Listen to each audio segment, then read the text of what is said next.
Yo, YouTube, what's up with your boy, Sports and Fitness Rants? I'm back, guys. Click that like button. Subscribe to my channel. What's up, y'all? Welcome back, guys. Welcome back. Got another great video for you guys today. As usual, you guys know the deal on this channel.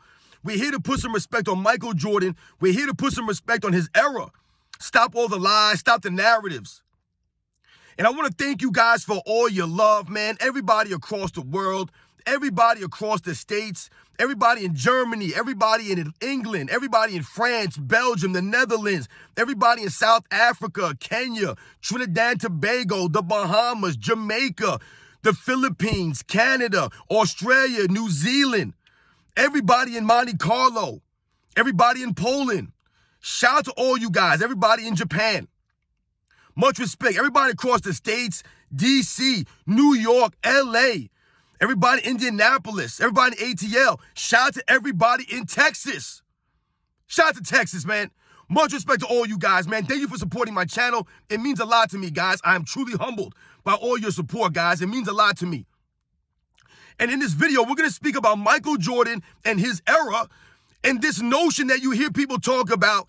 They shortened the three-point line for Michael Jordan's era, right? Because these guys were not skilled, et cetera, et cetera. We're going to talk about them moving the three-point line in and how it relates to this era, right? And the changes they've had to make in this era. And you guys know what to do. Turn the volume all the way up. Hit that play button. Remember, these videos are for educational purposes. And let's roll. So, yes, guys, as usual, we always will hear lies, right? We will always hear people try to make up these false narratives about Michael Jordan, his era, and compare to this era. And you'll often hear people talk about the shortened three-point line, and they'll talk about it as it relates to Michael Jordan's era, and that meaning that his era was weak, right? These guys were not as skilled, so they had to move the three-point line in to help these guys with the three-point shooting. That's what they believe in their mind was the reason why the NBA moved the three-point line in. Now, factually, if we want to get the facts straight and we want to be accurate here, the reason why the NBA moved the three-point line in during the 1994-1995 season was due to the defensive, the defensive era that the NBA was in, right? Due to the defensive style of play, the low-scoring games. That's what it came down to. And we're always telling you guys, right? People like me who grew up watching, the late 80s into the 90s. That era that we grew up watching, what do we always talk about? The defensive abilities of these guys, the hustle, the grit, the toughness, right? How the game was played. It was a lot more physical, right? These guys gave effort on the defensive end. It mattered to them. And where's the evidence? Well, the evidence is why the NBA moved in the three-point line due to the low-scoring games of the NBA from the mid to the late 90s. If you guys remember, the games were becoming very defensive. Games were in the mid to low 90s, right? That was the mid to late 90s era NBA. And for some reason, the NBA thought that they had a problem, right? So they wanted to try to neutralize some of the defensive teams like the New York Knicks, right? Like the Chicago Bulls of the 90s. So they decided to move in the three-point line to get these guys to attempt more three-point shots. That's what it came down to. They wanted these guys to attempt more, to shoot more threes. They were trying to entice them to shooting more. It had nothing to do with these guys' prowess as it relates to three-point shooting or these guys not being able to shoot three-pointers, right? Because that's what you'll hear people say. They had to move the three-point line in because these guys could not shoot from the regular original distance. And we all know that is not true. I've told you guys many times, the NBA in the 90s, right? They were specialists. The NBA was balanced. They did not rely on three-point shots alone like they do now, where you have teams shooting outrageous amounts of threes. Even if a team is not considered a great shooting team, these guys will still chuck up these threes because that's the way the game is played. But back in the 90s, you had to be a specialist or an actual shooter to shoot threes. Everybody wasn't shooting three-pointers. That was not part of the game like that because, once again, I always tell you guys, the game was balanced, right? You had guys who had mid-range games, guys who had low-post games, right? High flyers. You had three-point specialists, spot-up shooters, guys who could come off the screens and catch and shoot guys. There were different kinds of players in the NBA, right? Guys were more fundamentally sound. right? So the games were more well-rounded, right? You didn't have these games where everybody's shooting 63s, right? And all this one-on-one play. So they moved the three-point line in to help, right? To help the scoring. And the funny thing is that you'll often hear people talk about they moved it in for Michael Jordan in his era. Michael Jordan wasn't even in the NBA when they moved the three-point line in. He was not in the NBA. They moved in the NBA line in the 1994-95 season, right? Going into that season, if you guys remember, Michael Jordan retired before the 93-94 season. A year before they moved in the three-point line, Michael Jordan wasn't even in the league. So how Michael Jordan gets brought up in this three-point line moving in, I guess a knock on him in his era, Michael Jordan wasn't even in the league. And they moved it in for 3 seasons, 94-95, 95-96, and 96-97. Those were the 3 years that the line was moved in, and then they move it back to the original line. But once again, we must focus on why they moved the line in. They moved the line in, right, to get these guys to shoot more threes. It wasn't about them not being able to shoot, right, from that distance. It was about trying to get these guys to shoot more. Because what have I also told you guys about Michael Jordan, right, in particular? That Michael Jordan often shot a lot of long twos, right? Long twos. That was Michael Jordan. Oftentimes, watch the film, guys. But when they moved the three-point line in and Michael Jordan came back for the 95-96 season and 96-97 season, what that allowed for some of these other players who had mid-range games is it allowed them to have the three-point line almost fall right into their wheelhouse. Because instead of them taking long twos now, these were actually three-pointers. That was the difference here. It had nothing to do with their skill level, them not being able to shoot the three. It had everything to do with the way the game was played, it being defensive, and the NBA thinking that they're going to bring in more viewership and more fans by having higher scores or having guys shoot more threes to raise the scores up. However, the interesting thing is that the scores did not increase, right? So moving the three-point line in did actually not raise the scores. I think it went from 105 points a game on average to like 101 points per game on average with the three-point line moved in. So it did not have the effect that the NBA was hoping. Because once again, the NBA did not utilize the three-point line the way it does now. They did not fall in love with the three-point line, right? They did not just rely on the three-point line. Guys had more well-rounded games. That's what it was about in the NBA. That's why the NBA was more popular in the 90s. Because it had a little something for everybody. If you liked defense, there were defensive guys. If you liked dunkers and high flyers, you had that there. If you liked snipers, three-point specialists, you had that in the NBA.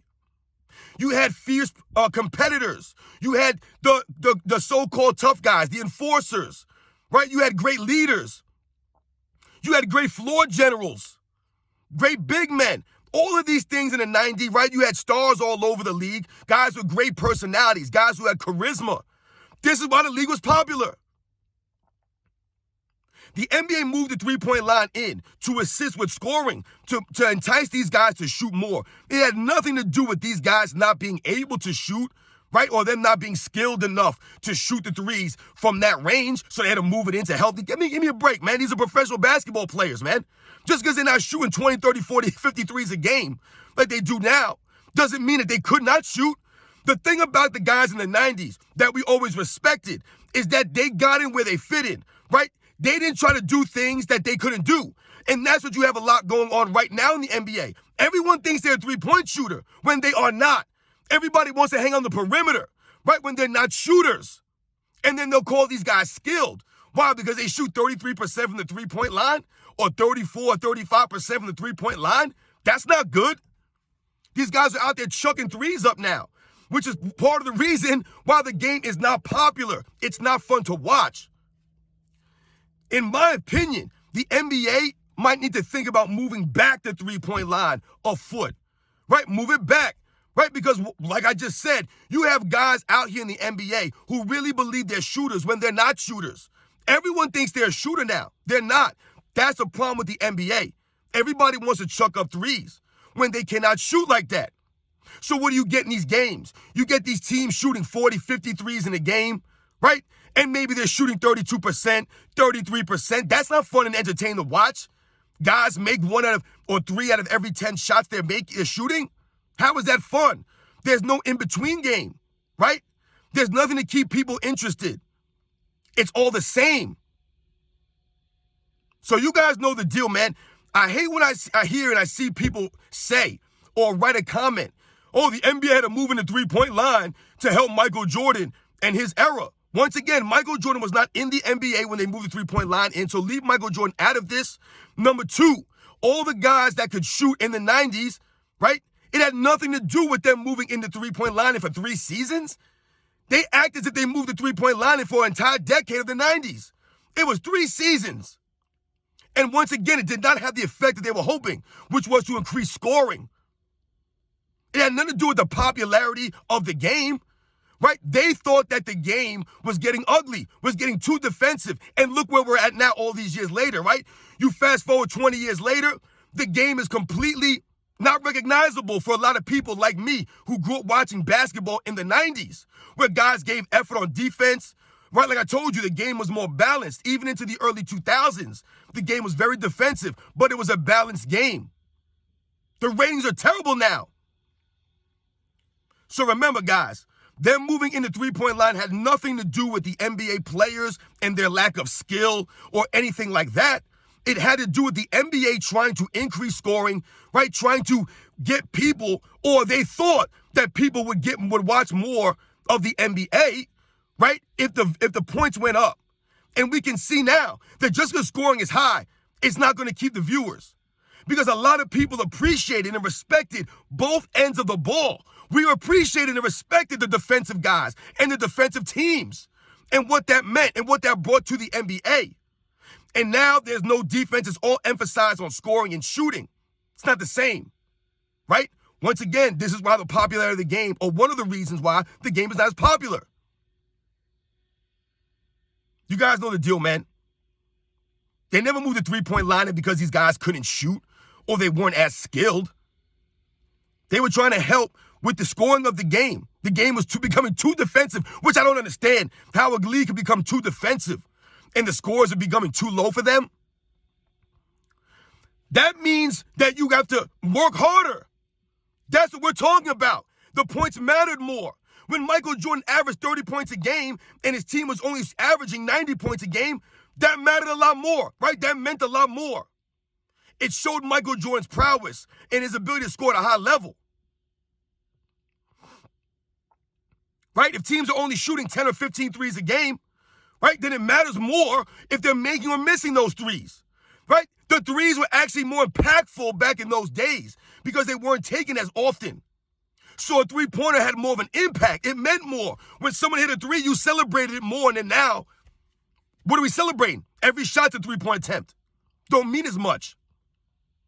You guys know the deal, man. They never moved the three-point line in because these guys could not shoot or they lack skills or anything of that nature, right? It was to help improve scoring, which it did not do, so they moved the line back. It was an experiment. It didn't work the way that they were hoping. But it had nothing to do with the players themselves, right, and the way the game was being played. I'll catch you guys on the next one.